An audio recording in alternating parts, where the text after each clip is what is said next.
qui sait donner de l'espoir à un cœur séché.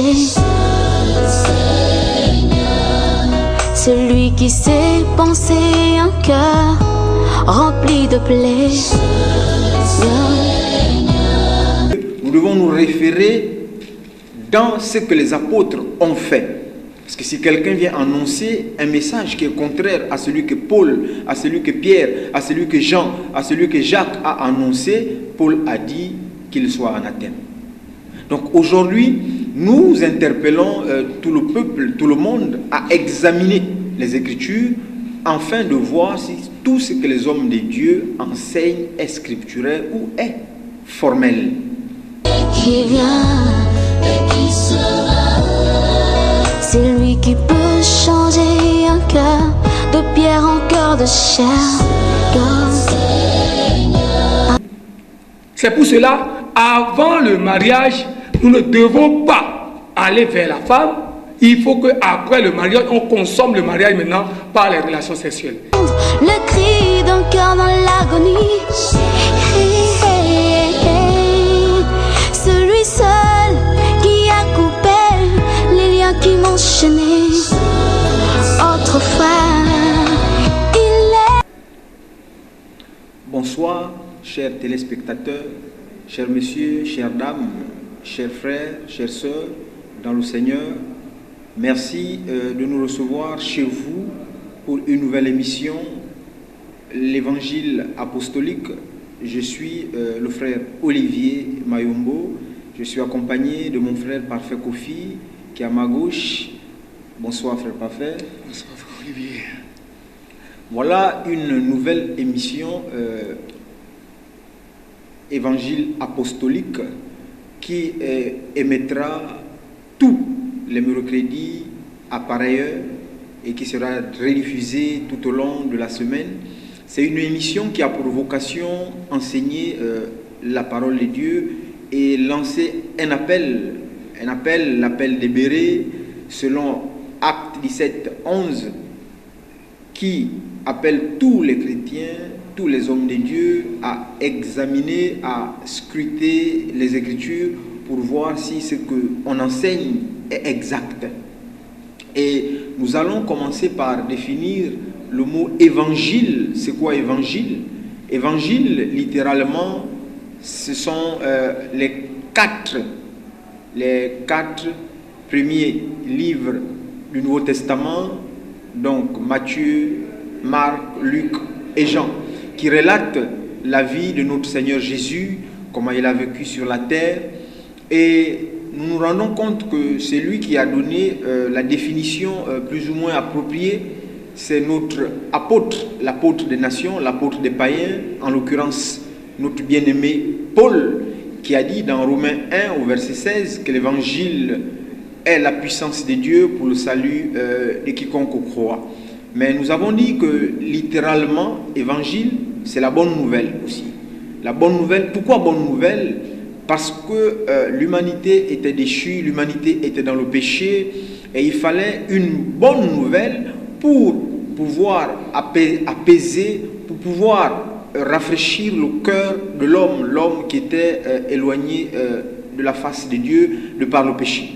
Lorsque Dieu a créé l'homme dans le jardin d'Éden, il a fait l'homme à son image et à sa ressemblance. Donc l'homme vivait en parfaite harmonie avec son Créateur, mais dès que le péché est rentré, il s'est éloigné de la présence de Dieu et Dieu a mis un plan de rachat pour cet homme qui s'était éloigné de lui. Et c'est cet évangile qu'avaient déjà annoncé nos prédécesseurs, nos apôtres, nos prophètes. Moïse et les prophètes ont annoncé cet évangile. Le Seigneur Jésus-Christ lui-même arrive, il a parlé de cet évangile et il a pris 12, il leur a enseigné, il leur a expliqué cette parole. Et aujourd'hui, cette parole est parvenue à nous par ces apôtres. Voilà pourquoi vous voyez l'intitulé de cette émission, l'évangile apostolique. Et nous savons très bien qu'aujourd'hui, tout doit être édifié sur le fondement des apôtres. Éphésiens 2:20 dit que nous sommes ou nous avons été édifiés sur le fondement des apôtres et des prophètes. Jésus étant la pierre angulaire. Donc tout ce que nous aurons ou tout ce que nous faisons aujourd'hui dans la maison de Dieu, nous devons nous référer dans ce que les apôtres ont fait. Parce que si quelqu'un vient annoncer un message qui est contraire à celui que Paul, à celui que Pierre, à celui que Jean, à celui que Jacques a annoncé, Paul a dit qu'il soit anathème. Donc aujourd'hui, nous interpellons tout le peuple, tout le monde à examiner les Écritures afin de voir si tout ce que les hommes de Dieu enseignent est scripturaire ou est formel. Pourquoi l'évangile? L'évangile, parce que le peuple était déchu, il fallait une bonne nouvelle pour sauver ce peuple.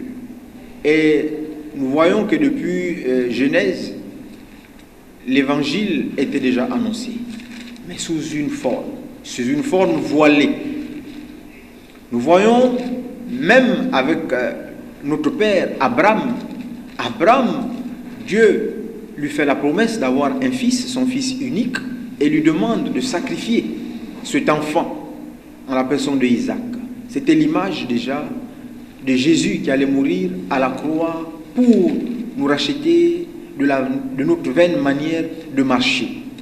Nous voyons également avec Moïse, lorsqu'il sort le peuple d'Israël de l'Égypte pour la terre promise, le peuple va murmurer, le peuple va pécher, et Dieu va dire à Moïse de faire un serpent d'airain, et de le mettre sur une perche.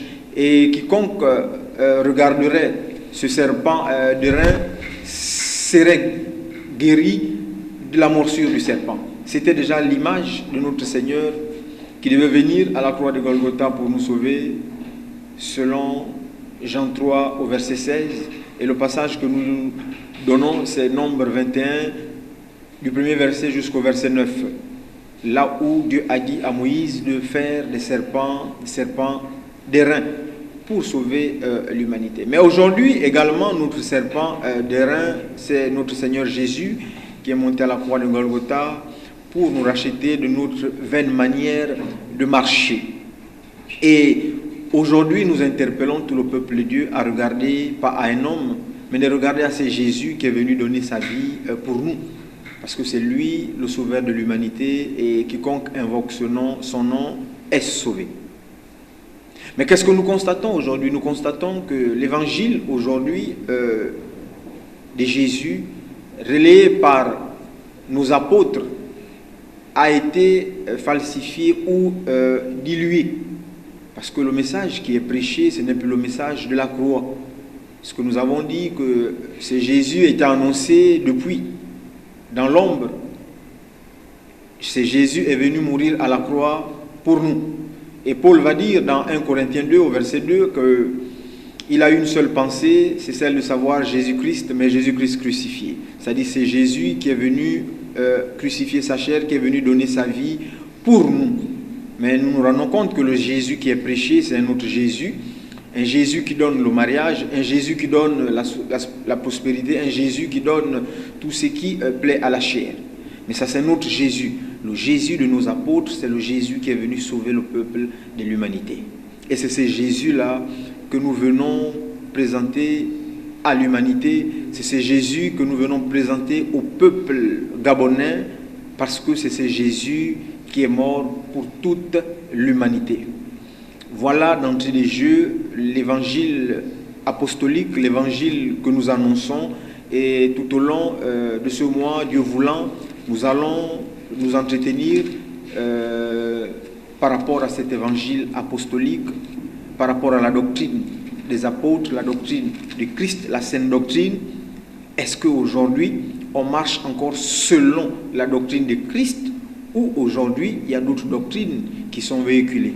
Et nous croyons qu'à la lumière des Écritures, nous aurons à comprendre si aujourd'hui la parole qui est véhiculée, c'est la parole que notre Seigneur Jésus-Christ a annoncée, ou c'est une autre parole. Notre bien-aimé Paul a dit que chacun prenne garde de la manière dont il bâtit, parce qu'il a posé les fondements comme un sage architecte, mais que chacun prenne garde de la manière dont il bâtit dessus. Donc c'est Paul qui a posé les fondements aujourd'hui. Donc, tous ceux qui prêchent aujourd'hui la parole de Dieu, tous ceux qui se disent serviteurs de Dieu, doivent se servir de ce que les apôtres ont prêché, de ce que les apôtres ont annoncé. La manière dont les apôtres ont marché, c'est la même manière que l'Église aujourd'hui doit marcher. Mais nous constatons malheureusement que la manière aujourd'hui de l'Église de marcher, elle est contraire à la manière de nos prédécesseurs. Et même ceux qui connaissent les Écritures ne marchent plus conformément à ces Écritures, mais tordent ma foi les Écritures pour leur bon vouloir, pour leur plaisir, pour leur intérêt. Mais nous voulons revenir aux Écritures parce que la seule autorité, l'autorité ultime, c'est la parole de Dieu, ce sont les Écritures.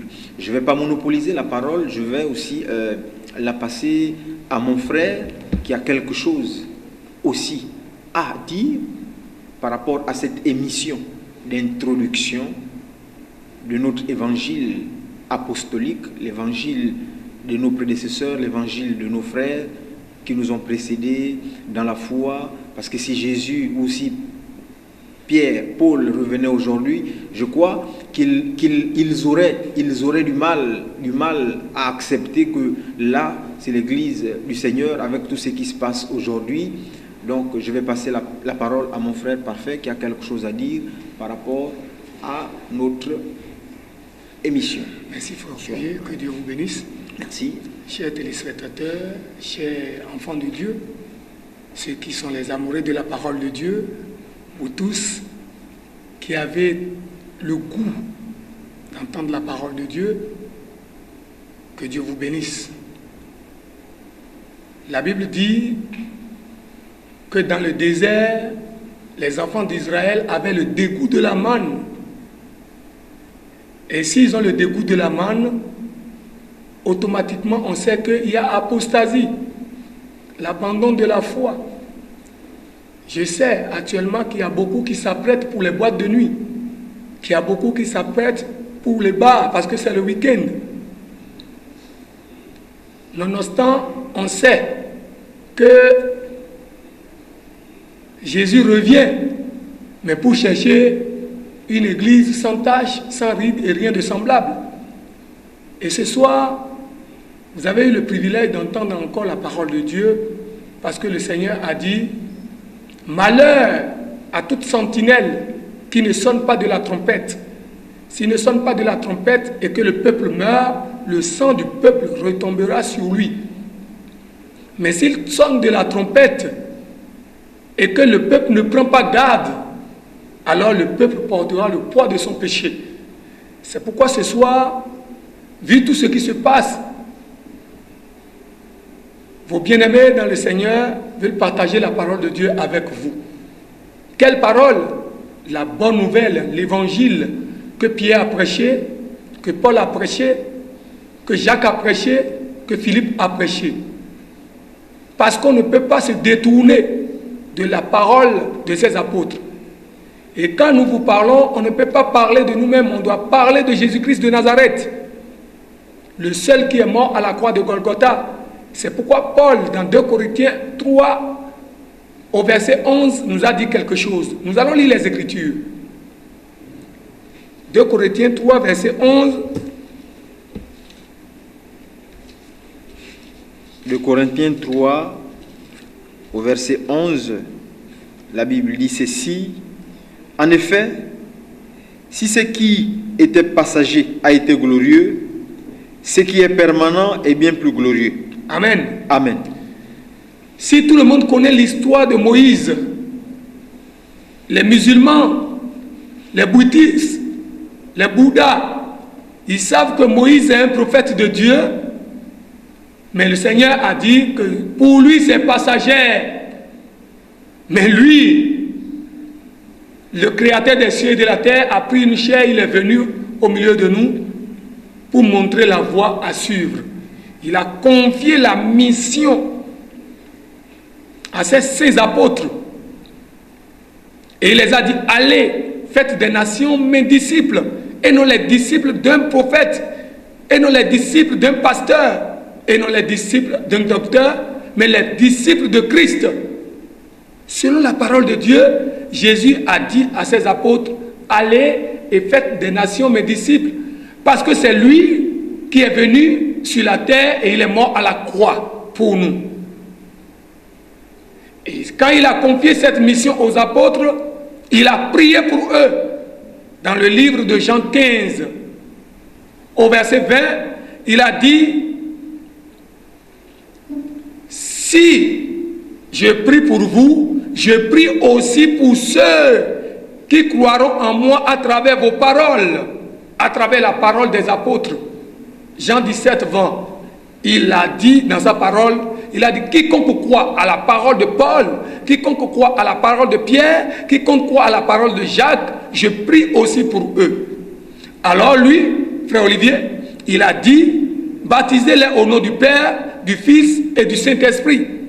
Mais Pierre, étant apôtre mandaté par Dieu, il est venu et il a dit, baptisez-les au nom de Jésus-Christ.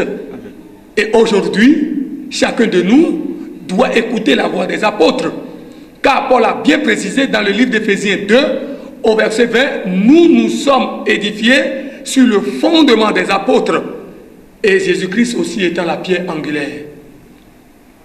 L'évangile apostolique, c'est l'évangile que Paul a prêché, c'est l'évangile que Pierre a prêché, c'est l'évangile que Jacques a prêché, c'est l'évangile que Philippe a prêché.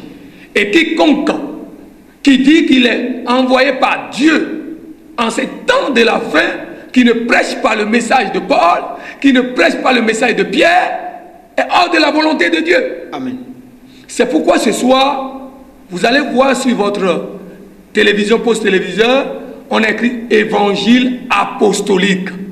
Comment Pierre a marché, comment Paul a marché, comment Jacques a marché. Et quiconque dit en ces temps de la fin qu'il peut marcher contrairement à la volonté de Paul ou de Pierre est hors de la volonté de Dieu. Si Pierre a prêché Christ, nous aussi, nous devons faire attention. Selon 1 Corinthiens, chapitre 3, au verset 11, il dit, lui, il a posé le fondement comme un sage architecte. Mais que chacun de nous prenne garde à la manière dont il bâtit dessus. Paul a prêché Jésus qui est parti à la croix, il est mort et il est ressuscité. Il n'a pas donné un évangile falsifié. Il n'a pas modernisé parce que on a la télévision aujourd'hui, on a les caméras aujourd'hui, on a le modernisme aujourd'hui. On va moderniser la parole de Dieu. Laissons la parole de Dieu archaïque, comme Paul l'a prêché, comme Pierre l'a prêché, comme Jacques l'a prêché. Et si nous prêchons la parole de Dieu, la Bible dit les hommes meurent, mais leur esprit demeure. Ça veut dire que Paul est vivant, Pierre est vivant, il nous écoute. Et si nous appelons le nom de Pierre pour satisfaire notre ventre, on a de comptes à rendre à Dieu. C'est pourquoi tout enfant de Dieu doit avoir le comportement des chrétiens de Béret. Que faisaient les chrétiens de Béret? Ils vérifiaient tout ce que les hommes de Dieu disaient et ils examinaient tout. Un jour, Élisée passait quelque part dans la Bible et les enfants de Dieu étaient là. Ils ont faim, comme aujourd'hui le peuple a faim d'entendre Dieu. Le peuple veut connaître Dieu. Toute personne qui vient, qui amène toute nourriture, il mange. Mais Jésus nous a révélé cela. Il a dit, tout ceci a été écrit pour vous servir d'exemple, à vous qui êtes parvenus à la fin des siècles. Toi qui me suis ce soir, toi qui es auprès de ton poste téléviseur, je suis venu te présenter Jésus-Christ qui est venu enlever le péché de l'humanité. Si tu es encore au temps de la loi, tu es voilé. Pourquoi? Parce qu'il y avait beaucoup de disciples pour Jean-Baptiste. Mais quand ils ont vu Jésus, Jésus les a dit, voici l'agneau de Dieu qui ôte le péché du monde. Ils ont abandonné Jean-Baptiste et ils ont suivi Jésus-Christ de Nazareth. Et Paul a dit dans le livre d'Hébreux, autrefois, Dieu vous parlait par les prophètes. Mais de nos jours, Dieu vous parle par le Fils qui n'est d'autre que Jésus-Christ de Nazareth. Quiconque parle de Dieu en ces temps de la fin doit parler de la résurrection de Jésus-Christ et de l'avènement de Jésus-Christ. L'Église attend seulement un seul événement, c'est le retour du Seigneur Jésus-Christ. Et quand vous rentrez dans toute Église qui ne prêche pas le retour du Seigneur Jésus-Christ, c'est Babylone. Amen. Pourquoi c'est Babylone? L'Église est la seule institution de Dieu qui est sur la terre. Et l'Église est comme sentinelle qui doit avertir le peuple de Dieu à l'événement futur. Comme Moïse l'a dit au peuple d'Israël que Dieu suscitera au milieu de vous un prophète comme moi. Quiconque ne l'écoutera pas n'est pas digne de Dieu. Le peuple d'Israël avait abandonné cette révélation. Mais Jésus-Christ est venu. Ils ont oublié la prophétie du prophète Moïse. Et Dieu les a aveuglés. Il s'est tourné vers la nation. Aujourd'hui, toi qui es Église, tu sais de tout ton cœur que depuis la Pentecôte, le Saint-Esprit est répandu sur toute chair. Ce que le Seigneur avait prophétisé de la bouche de Joël en disant, dans les derniers jours, je répandrai de mon esprit sur toute chair. Et aujourd'hui, toute personne qui croit au Seigneur Jésus-Christ est scellée du Saint-Esprit. S'il a le Saint-Esprit, il témoigne Jésus-Christ. Il ne parle pas de lui-même, mais il parle de Jésus-Christ. Et s'il parle de Jésus-Christ, il doit parler de la mort, de la résurrection et de l'avènement du Seigneur Jésus-Christ. Voilà le message